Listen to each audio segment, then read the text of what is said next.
Good morning, everybody, and welcome back to the St. Louis podcast. I'm your glorious host today, again by myself, so this will be interesting. My name is Eric Brown, president of Vi Media and partner at Mogul Holdings. Today, what do we have? What do we have on the agenda? You know, we got a lot of good subjects. From Canva increasing their pricing upwards of 300%. We have some news in St. Louis of Green Street Development going under some issues. Trying to get Bar K off of Kings Highway, get him to pay some past due rent. We'll talk about that. Airbnb struggles. I mean, everyone saw that coming after COVID went away, and you get charged $1,000 for a cleaning fee. Who wants to use Airbnb anymore unless you have a large group of people? Then maybe it makes more sense, but otherwise, hotels are coming back, baby. We'll talk about the little Facebook controversy, obviously, because we didn't really get into that last week. The yacht that sank, interesting, little conspiracy. And then advertisers withdrawing from X. Too bad we don't have Garrett on here to be the Elon defender here today. And that's some things we're going to be talking about. As always, this is the St. Louis podcast, where each and every Friday, 7 a.m. Central Standard Time, we drop an episode on all major podcasting, audio, and video platforms. All right. First up, let's talk about it. This is kind of a week-old news now, but Meta CEO admits Biden-Harris admin pressure company to censor Americans. So what do we really have on that? So they temporarily demoted a New York Post story about a laptop belonging to Hunter Biden. Story did not turn out to be Russian disinformation. Classic. Zuckerberg reiterated that he would not make another contribution to support electoral infrastructure, being the Chan Zuckerberg Initiative, his philanthropic, I cannot talk today, group. Past donations totaled more than $400 million and were made to nonprofit groups, including the Chicago-based Center for Tech and Civic Life. They were intended to make sure local election jurisdictions would have appropriate voting resources during the pandemic, he said, but he added that they have been interpreted as benefiting one party over the other. So it seems like Zuckerberg, he's been trying to redo his image lately, right? He's been getting jacked. You know, he's been in MMA, he's been fighting, he's been, you know, not surfing, like surfing, wave surfing, whatever the hell you want to call it, behind a boat.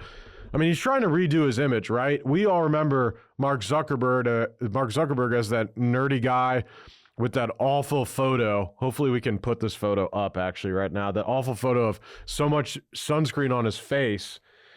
It was literally ultimate white face, and it was hilarious, Mark Zuckerberg back in the day. And that's how we all remember him. And he was redoing his image. Obviously, we all kind of knew that the whole laptop story, that they were pretty much took that down and didn't make that available for anyone to read and cut that off. I mean, pretty immediately when that story came out. So he told Jordan in 2021, senior officials from the Biden administration, White House repeatedly pressured our teams for months to censor COVID-19 content, including humor and satire. So, I mean, people literally got canceled and removed off of platforms for their belief. Let's not forget that people got fired from their jobs. If you worked in any sort of government organization, hospitals, things like that. And also don't forget that they were trying to pass a bill that if you had like over, I think, 5,000 or 1,000 employees or something, you had to mandate the COVID vaccine. So that was interesting. When Facebook did not agree with censorship, Zuckerberg said the Biden administration expressed a lot of frustration. Ultimately, it was our decision whether or not to take content down, said Zuckerberg, and we own our decisions, including COVID-related changes we made to our enforcement in the wake of this pressure. I believe, Zuckerberg said again, I believe the government pressure was wrong, and I regret that we were not more outspoken about it. So it's interesting that Zuckerberg is now almost trying to take a stand of not leaning one way or the other, which I think coming from, someone with billions of dollars, right, Zuckerberg, a lot of these people just want to stay out of the limelight and avoid anything that they possibly can. So I think him essentially staying out of politics or trying to, or coming forthwith with this information, maybe tries to, he's trying to be more honest and be more open. But he did it in the past, right? Facebook did it in the past. Who says they're not going to do it again in the future just because he comes out and says this? So, who knows what's going to change on the platform? We have, we should just lead into the X story, because advertisers plan to withdraw from X in record numbers. A record number of firms plan to cut advertising spend on X next year because of concerns that extreme content on the platform could damage their brands. So I find this interesting. A global survey by market research found that net 26% of marketers plan to decrease their spending on X in 2025, the biggest recorded pullback from any major global ad platform. Only 4% of marketers overall think X ads provide brand safety certainty that their ads won't appear alongside extreme content, compared with 39% for Google ads. So 4% for X, 39% for Google ads. I would say Google PPC, I don't really show how you're going to be up next to graphic content unless you sell some sort of weird products or in some sort of industry or niche that we haven't worked with before. But I opened X the other day, and what's so funny is I saw this story come through when they post this August 30th on CNN. This was actually today, September 5th, as we're recording this live Thursday. It was updated 8:47 a.m. And I was just talking a couple days ago about how I don't really use Twitter. Everyone's like, you should use Twitter. I'm just like, I don't like using social media to begin with. And X is just another platform where it has to learn what I like. And I'm like, I don't want to spend time to figure this out, right? I don't care. I post on there. A lot of my engagement in activities is focused on other platforms besides X. But I log into X, and the first thing I see is literally a video of someone, NSFW, a video of someone dying, getting ran over by a truck or something. And I was like, literally, this is the first thing that I log in and see on X after probably posting for the first time in a couple of weeks. But again, I don't scroll, I don't follow, I don't engage on X at all. And I was talking about this, then this article came up this morning. So I thought, hell, we should talk about this. And I think I find it odd. I've never really been able to use X as a platform that honestly provides me really any sort of benefit for the most part. So I've just never used it. As you guys know, I'm a big YouTube guy. I'm on Reddit, and obviously we got LinkedIn, which I despise as well. But hey, you gotta do what you gotta do. Where your clients are, you got to utilize. And then obviously Facebook and Instagram. But X, TikTok, I post on TikTok, but in logging into TikTok every single time, it's just like some video that's at full volume. I'm like, oh, my God, this platform's also terrible. But so X, Elon, I don't know what he's trying to do here. I get that you're trying to make the platform more open to post whatever. Free thinking, whatever you want to post. But there becomes a point where it's like, that type of video, at least blur it. So that way it just doesn't show immediately. And maybe it did, right? Maybe I'm forgetting that part. Maybe it did blur. But I find it interesting that X continues to not do well when it comes to advertisers and marketing professionals. And to be 100% honest as well, I don't think we have any client running ads on X at this time. So we definitely do on all the other platforms I talked about. So interesting. We'll see where this leads. I just think Elon's in the limelight for, politics. Obviously, he just had, Trump on last week or the week before. And you have Zuckerberg who's like, yo, I'm trying to dip out. Meanwhile, we know that these platforms and X or Twitter, up until this point, don't forget, I think it was a year or 2 years ago, Matt Taibbi and all those journalists figured out that Twitter was also suppressing information, and they were getting direct contact from our state-sponsored government security organizations like the CIA, NSA, etc. Go ahead and look that up. Real story. They released hundreds of pages of documents on that, which is absolutely wild. And it's a crazy story. What else do we got? I mean, there's just so much going on. Canva, should I talk about Canva? Because I got a couple responses on my post today that were like, well, you can't just use one account. It's like, no, when you have a company and you have employees and team members, you can't just have one account. But Canva, AI isn't a valid reason to increase your prices by 300%. So for some of the team level subscriptions on Canva, they are raising their prices upwards of 300%, which is absolutely crazy. And obviously, I immediately post on social media, on LinkedIn, on Facebook, and 90% of the feedback was, I'm off Canva. I'm leaving Canva. People already say that they already deleted their Canva account. But the bottom line is, let's just say a third of their customers drop. They're still making more money after the end of this to begin with, right? I think that mass.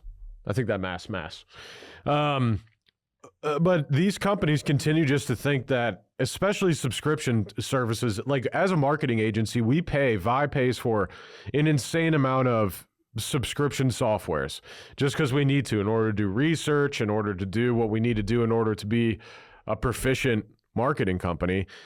And it used to be in the past where you could buy a program. You could buy it. You don't have to pay monthly. You buy the program, right? A lot of us remember buying Microsoft Word and things like that back in the day. And you'd buy it. It was like $90 for all of the Microsoft programs until the next version inevitably came out like 5 years later. But at least you didn't have to pay whatever Microsoft suite is now. Absolute cash.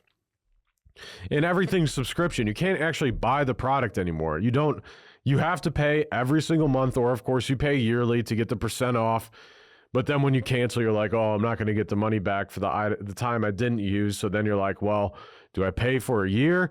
Does that even make sense? Am I going to be using this in a year? Especially with a lot of these softwares where you're paying a good amount of money. There's new softwares all the time. So who says I need to stay into contract with you for a year? But it seems like they're going the Adobe route, which, as most marketing companies, web design, video, etc., knows, Adobe is like the subscription devil. I mean, they're terrible. And if you just look up Adobe reviews online of canceling services, if you're familiar with purchasing seats and all these other things, it's an absolute nightmare. And supposedly what Canva will be trying to do is IPO here. That is what I heard. I heard that they're going to try an IPO. And of course, what that means is, guess what?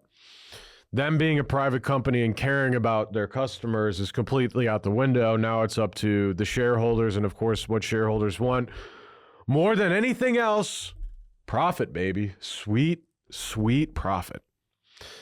So we'll see where this goes. Canva price increases, one of the biggest increases I have ever seen year over year. Here's some tweets. Canva's value is in two areas: quick, basic editing of images and their vast library for everything else. It's the software everyone wanted from Adobe. Basics plus starter templates. AI doesn't add value to what was already there. I wonder whether Canva management was drunk or high when they decided to increase the pricing. It's absolutely insane. Already canceled it. Buy Canva. And I just go on X. What's so funny is I don't use X, but this website I'm on is pulling from X, and it's person after person after person of people bitching about the price increase. And it makes sense. 300% increase, it's like kind of a bad time to increase pricing on things like that, especially at 300%.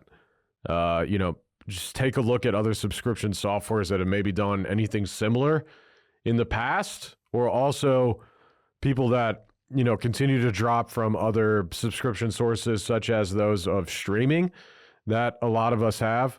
And at this point, it's like, which ones do we get? We're almost back to what TV pricing is, and probably more expensive than what TV pricing is actually, Because the one thing you could sort of get sports, let's just say you want to watch local sports. Now you have to have TV, then you have to have six subscription platforms. You got Disney. There was one, people pay for Peacock. I'm like, what? This is too much. It's entirely too much.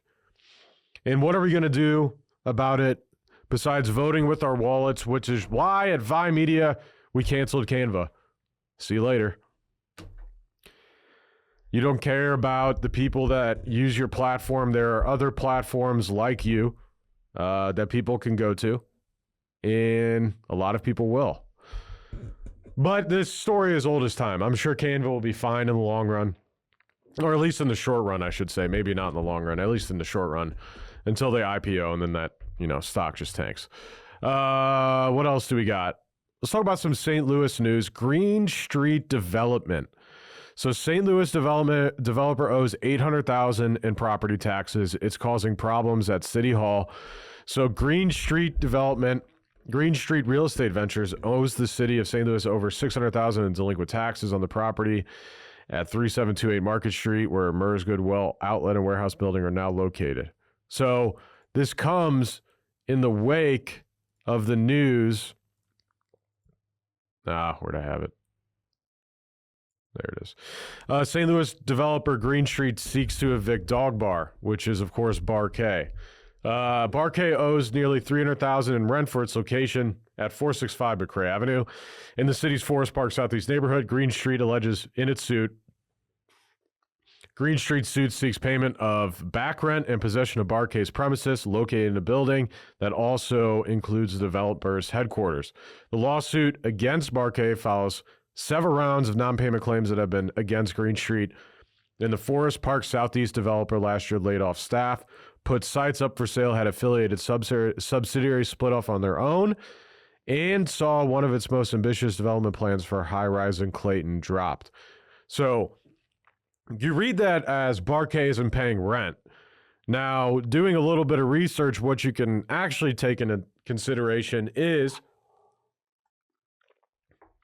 they have to pay for rent, right? Usually, let's just say that I think they had a 15-year lease. Maybe it goes up gradually every single year or whatever that is. But what they also are going to have in that lease is common space and being responsible for maintaining of certain aspects of the building that they're renting. And so it looks like they've been going back and forth for years on this. Apparently they've been paying the rent, but they have not been paying the other amount of money that needs to go in because they've been disputing back and forth, Green Street and the owners of Bar K. Allegedly, I'm not 100% sure here, of course, but we do know that Green Street's bleeding money. That's not alleged. And that's why they're going after Bar K. So, I saw the first thing I saw was St. Louis developer Green Street seeks to evict Dog Bar. And I was like, oh, shit. It's a Bar K. I've been there plenty of times.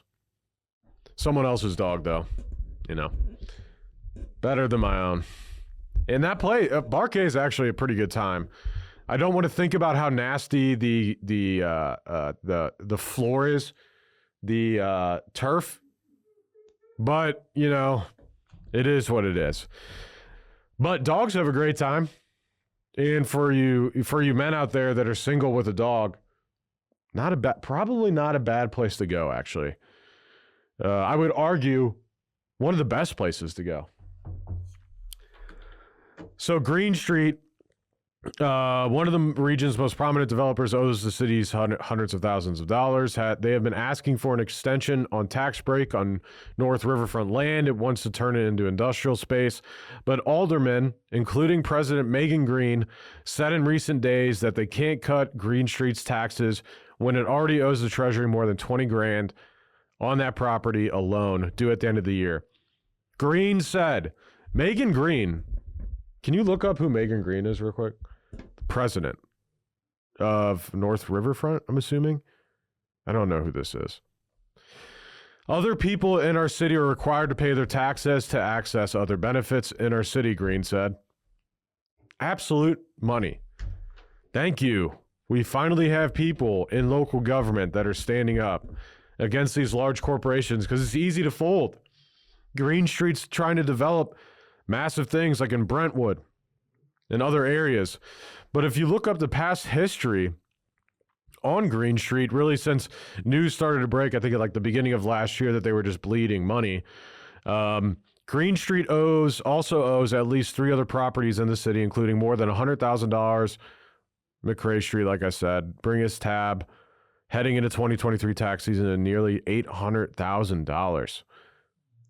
It's been laying off workers, and contractors have been suing Green Street for hundreds of thousands of dollars. Green Street CEO Phil Hughes did not respond to multiple requests for comment. Hey there, St. Louis podcast listeners. We've got some exciting news from our friends over at Farmers Insurance of St. Louis, led by the man, the myth, the legend, Mark Lee of Farmers Insurance.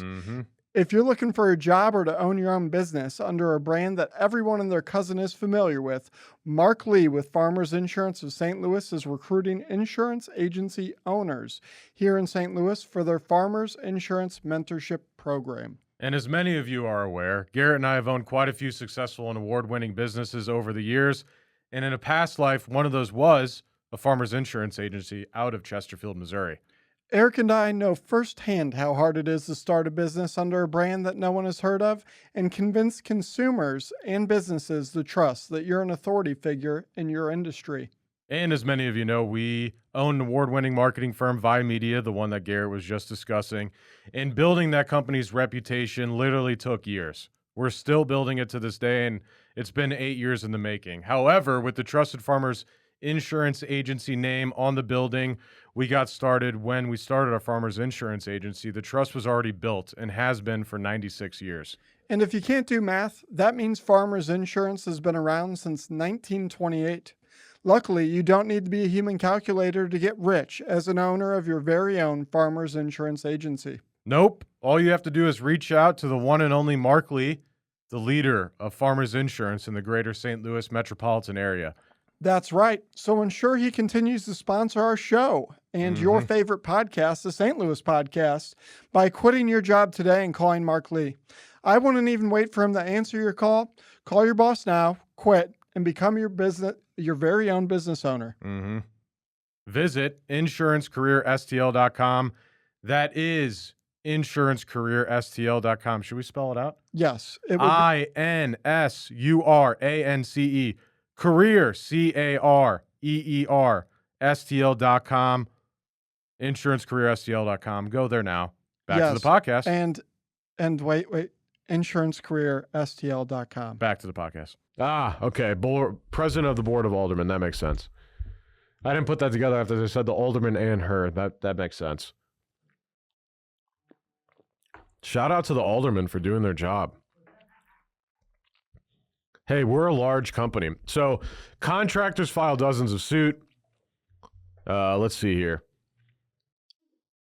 They've pitched $400 million to Brentwood, and they've had plans for, but over the last years. In February, Paul Leto, who ran Green Street's construction arm, sued the firm's principals, Hulse and Kevin Morrell, for $2.3 million, saying they outsourced building contracts his people could have completed and made his division costs cover costs on projects when Green Street ran out of money.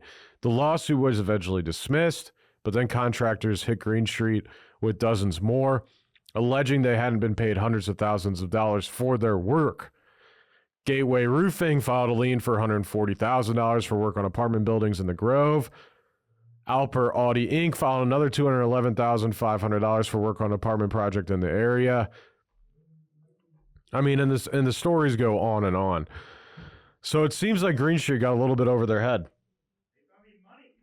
It sounds like they got a little bit over their head here, which is interesting. Is Green Street also the people that built the Armory? Because I heard the Armory is like having to close down soon. It's just absolutely bleeding money. It's Green Street. Oh, that makes sense why I read that story about Armory then. Armory, STL, Green Street. Yep.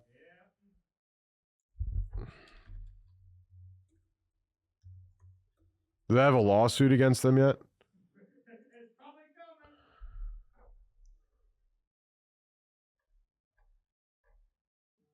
So I'm on the St. Louis subreddit, and last week they heard the Armory is closing down. Does anyone know if it's true? The second top comment is, what happened to the roller rink, nightclub, and rooftop beer garden that was going to be built in the Armory? Yeah, it really is just like 4 separate bars with some bullshit thrown in between. And also the parking there is an absolute nightmare. And it's not connected to the foundry. Like, what are we doing?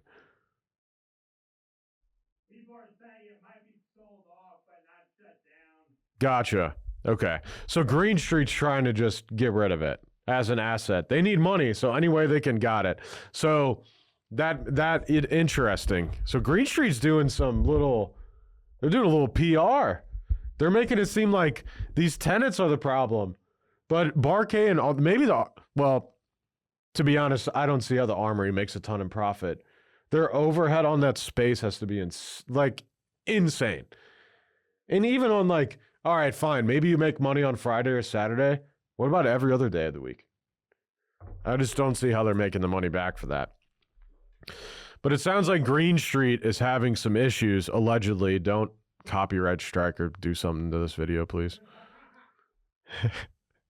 Because I'll just talk about you next week. Yeah, St. Louis developer. Not faring so well. So that way when you see news maybe in the future about Dog K, and or Bar K, excuse me, maybe they're not paying their rent. I could be wrong. Maybe they're not. But the consensus online seems like they're paying their rent. They're just in dispute over the part of the monthly rent that's supposed to go to essentially maintaining the overhead of the building. And obviously, if you have a developer like Green Street that needs cash, they're probably overcharging and doing some stuff they shouldn't be doing, which is why Barkay and them are in a lawsuit now. So we'll see how this plays out. You know, it seems like really there was a lot of development over COVID that really didn't make that much sense. Way too much development over COVID. And now we even have, I was talking to a buddy about the St. Louis Topgolf. And I mean, they were saying the first couple of months, it was essentially dead. You go there during the day and they'd be the only person there. And then obviously we see, a couple, last week or 2 weeks ago that they were downgrading the stock of Callaway Topgolf. And now as of yesterday morning or today, they're actually splitting those companies apart. As you guys were aware, Callaway and Topgolf merged, I think, 5 years ago. And the valuation was off the charts. And it seems like some of these companies that are developing these projects really are just like, let's just throw it. I mean, they literally threw that Topgolf in Midtown. The Chesterfield one, I don't see how that one doesn't make money. That place is packed majority of the time. But the Midtown one, I don't see the population down there making that full. Because you have all of West County going to the Chesterfield one. Shit, you got West County, you got North County that's going to go to that one. You got St. Charles. Who the hell is going to go to the Midtown one? Like the St. Louis city population isn't even that high. I don't know if you're going to drive from Illinois to go to that. Like, I don't. You have doctors and things like that down there, WashU and SLU, but there's not enough people. Not enough people. I'm going to an event there in a couple weeks. I'll report back. It's at 4 o'clock on a Thursday through 6. So if it's not busy, if it's not busy, they have some issues. Yeah, that's crazy. Green Street. If you're a St. Louis developer, hit me up. Let's talk about it. Let's talk about some developments in St. Louis. I'd love, or some sort of planner, city plan, anything. What you got? Let's chat about St. Louis. All right. Next. Airbnb struggle. Go beyond people spending less. It's losing some travelers to hotels. Who would have thought? Too many rules and too little benefits. On vacation, I'd rather feel like I'm welcome there, not like crashing at my stepdad's place for the night. I literally saw that comment. I was dying laughing. There's too many rules. There's too many rules. You go to a hotel, what do you have to do? Don't be loud at night. I mean, that's about it. You can leave your towels wherever you want, your sheets, who cares? You can go down the pool, leave your towel at the pool, who cares? Like, that's the point, right? You're not. And then you go to Airbnb and they're like, take all the sheets off the bed, wash them, dry them, start the dishwasher, put everything in the dishwasher. What am I paying the cleaning fee for? I'll just vacuum real quick while I'm at it. And then take that fee off. Yeah, a large to-do list when you're staying at an Airbnb, it's like the whole point of vacation is not having to do the shit I would have to do in my house. Like, that's the whole point. Also, guess what? No room service. No room service. It's one thing I did like about going to all-inclusive Cancun. Guess what? Hungry at 3 a.m.? We've been partying all night. You get back to the room at 2? Doesn't matter. Call up. Be there in 30. But you tip them well, they'll be there sooner. You got a list of rooms. Does tip well, doesn't tip well. All right, we need to go to these rooms first. But yeah, I mean, unless you're with like a large group of people, I don't really, and even then, it's like just get your own hotel room. But it makes sense in some circumstances, Airbnbs, but in other, it continues to prove, especially for those people that when Airbnb came out and used it, even if you were like by yourself or with like 2 people, I feel like a majority of those people are no longer using Airbnbs unless, it's like a 2-person Airbnb, for example. But a lot of Airbnbs are large, vacation homes, or maybe not large, but vacation homes, things like that, where you have to have a group of people to go to. So we'll see how this plays out. I'm pretty sure Airbnb still hasn't made a profit. Good company. It's also annoying, though, the list of rules, what you have to do, what you can't do. I miss old school Airbnb from like 5 years ago where you'd have chill owners of properties. Like, everyone wasn't in it it wasn't like a business.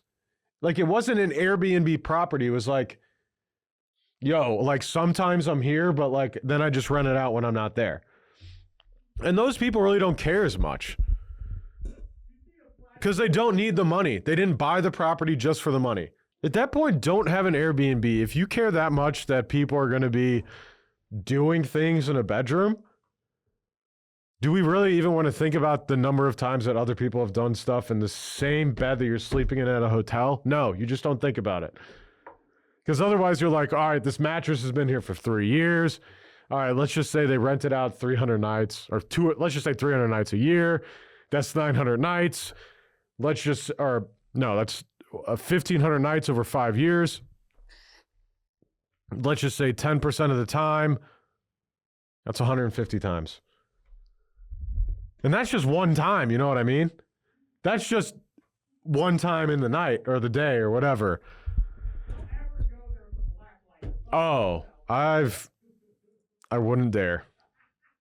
I would just be horrified. I'd be like, I need to leave right now. Yeah, blacklight to a hotel room. You're going to get too much information, of which a lot of it you did not want. That's an absolute fact. Should we talk about the Chase Bank glitch? So I'm sure a lot of you heard, or some of you heard, people apparently found out, which has always been a thing with Chase, by the way. This isn't like a new thing. That if you write a check and you go and deposit it at Chase, and a lot of other banks, actually, depending on how much money you have in your account, a lot of that money will be accessible immediately. So what a bunch of people did was this last Friday? It went viral like Thursday, I think. And a bunch of people were writing fake checks to themselves and then going to Chase Bank and depositing that check. Fake check, right? Not real. No one wrote you this check. It's fake money. And then you deposit in your Chase Bank account, get all of the money, take your money out, And people were recording themselves doing this.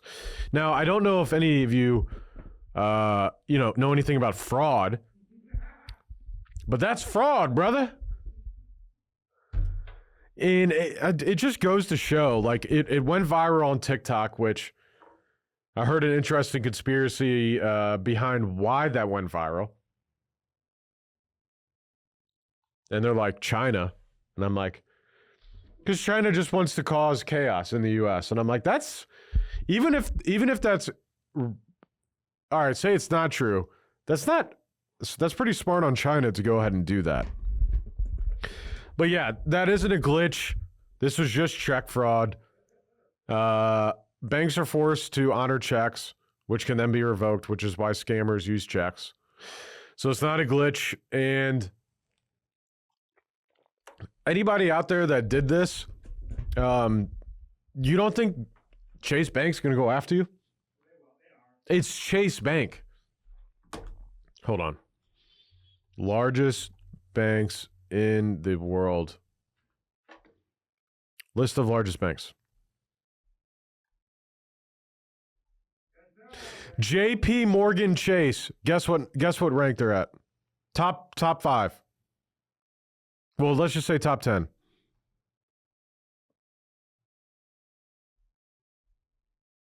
Five. They're actually the biggest in the U.S. The 4 bigger are Industrial and Commercial Bank of China, Agricultural Bank of China, China Construction Bank, and Bank of China. Now, in the U.S., we have JP Morgan, Bank of America, Citi, Wells Fargo, Goldman Sachs. Yeah, you don't think Chase, like, it just goes to show how stupid are people nowadays. Do they not understand, like, basic finance of, like, a check and what the hell it's supposed to be used for? Did no one see the Leonardo DiCaprio movie, Catch Me If You Can? This was check fraud. That's what he did. That's how he made all of his money. Go back and watch that movie. Catch Me If You Can. Catch Me If You Can. Streaming. Let's see if it's on anything. Paramount Plus. Why is it always the movies I want to watch are always on some bullshit one I don't pay for? I don't have Paramount right now. Apple TV is where it's at with the shows until you watch all the shows, then you can cancel it. But this story is just, it's insane. People, be smarter. There was like lines of people around Chase Banks. Lines of people around Chase Bank to do this. It also goes to show maybe people are hurting right now. They're like, oh, I saw it on TikTok. I can just write myself a check, go to the ATM, deposit it, and get money out. It's like, that's not how that works. Well, it is how it works. In the short term. In the short term. Not in the long term. So absolutely crazy story. We'll see if they start getting arrested. I'm sure they're going to pay penalties and withdraw. Like they're going to get, because they all over withdrew. So they're all going to have to pay overdrafts fee like every single day for like thousands of, like people are taking out like 20 grand and shit. I mean, people are just not smart. I don't know. It goes back to being like, maybe China doesn't even need to be influencing us. We're so fucking dumb that it doesn't matter. Oh, I could write a check and go deposit it and just pull that money out? This monopoly money. It's not how that works. If it was, why the hell would anyone be in business? My business would be writing checks for other people. And then them giving me like 50%. Or 20%. We call it a finder's fee. Hey, that's also old-fashioned check fraud. Yeah, I know. Yeah. All right, last thing. The Italian investigators trying to establish why the super yacht sank so quickly. I don't know what that word is, so I just didn't say it. I'm assuming it's where he's from. Oh, no. It's the type of ship. Bayesian? Bayesian? Byzine super yacht sank rapidly in a violent storm on Monday. Say that the vessel was in the wrong place at the wrong time. So this is interesting. Stay with me here. Stay with me here. All right. Prosecutors from the nearby town of whatever, wherever that is. Divers scoured the wreck. So this massive super yacht with these people that just got, let me just read this. Let me get to the point where it talks about Mike Lynch was a British tech trailblazer who died at sea after U.S. trial acquittal. So Mike Lynch, the tech tycoon who died when his luxury yacht sank off Sicily, spent more than a decade building Britain's biggest software company. In almost as long against fighting charges, he had inflated its value to secure a multi-billion-dollar sale. Lynch's body was retrieved on Thursday. This was like 2 weeks ago. From the wreck of Monday's disaster. Lynch founded Autonomy in 1996, which he sold to Hewlett-Packard for $11 billion 15 years later. But in 2012, HP stunned Wall Street and the City of London by saying it had discovered a massive accounting scandal. Oh, guess what? Guess what? Mike Lynch, the tech tycoon that died, defrauded billionaires for potentially billions of dollars. And what do billionaires do to people that fraud other billionaires? They make you disappear, guys. That's what I'm getting at here. And so what's interesting is that so they were in this, in this deal, or excuse me, they were going through this case. Lynch was acquitted on all charges in June. So this sale was like his first sale because he was going to have to sell his boat and things because he was going to go broke. He got acquitted. So this was his a trip of celebration that he was acquitted. And then, of course, he died. But what's interesting is that there was like 20-something people on this ship. There was only 5 that passed away. It was, I believe, him, his wife, his lawyer died, and then like another wife and couple, I think. Ship chef, who knows why he died. But apparently they had like when a large storm comes in, they still had the casements open on like some windows and things like that. So water was just pouring in. It doesn't make any sense why that was open. And I guess the captain will have to talk about that and why that was the case. But I find it odd that not only that Mike Lynch, died, in this luxury yacht that the manufacturer of the yacht says unsinkable. Unsinkable. Now, apparently what ended up happening was it has a super tall mast. And I guess all of these people were in their quarters when it happened. Water started coming in. It flipped over. The aluminum mast just brought it straight down. And no one could escape. Well, those couple of people, or those 5 or 6 people, couldn't escape. But what's even more interesting is the week before, Mike Lynch's business partner died in a car accident. So, like, the 2 main people at Autonomy that allegedly defrauded HP for billions of dollars are now both dead in freak accidents. One is super yacht that wasn't supposed to be able to sink, and one in a car accident. A week apart from each other after they got acquitted on a case from HP. Yo, HP executives, did you do it? Did you guys do it? That's all we got for today. Talk about some stories, have a good time. Talk about some conspiracies. Matt, you got anything to add? Any other news? No? All right. That's all the time we have for today. However, we will be back next week with another episode, new guest, and more of myself here. If you're watching live or later and we said something wrong, said something you hate, or said something you want to hear more about, definitely said some things wrong here today. Visit us at the St. Louis Podcast. Please, as always, like, review, subscribe, leave a comment. We appreciate everyone's support. Sometimes we're just having a good time here and I, just talk some nonsense. Don't cancel me, please. I'm just trying to have a fun time. We have a lot of great sponsors on the podcast. Mark Lee, you saw an episode already, or excuse me, a clip already in this video about it. So visit him if you want to grow and start, of course, a farmer's insurance agency. Havco Studios, where I'm recording this at. If you're in St. Louis looking to record a podcast, please reach out to him, havcostudios.com. Also, if you record it yourself and you just need someone to edit it or just distribute that content for you, they can do that as well. You'll talk to Matt here, Alex here, and the team. And of course, last but not least, the best damn marketing company on the planet, Vidot Media. If you are a home service company looking for an honest evaluation of your marketing efforts, please reach out to us. We will give you an honest opinion. If you're doing well, we'll let you know. If you're not and you have room for improvement, we'll let you know as well. We appreciate everyone's support. See y'all next week. Bye-bye. Hey there, St. Louis podcast listeners. We've got some exciting news from our friends over at Farmers Insurance of St. Louis, led by the man, the myth, the legend, Mark Lee of Farmers Insurance.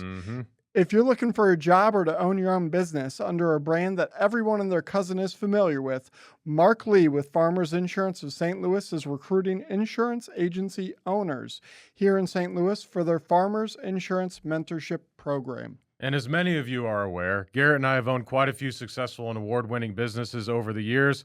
And in a past life, one of those was a farmer's insurance agency out of Chesterfield, Missouri.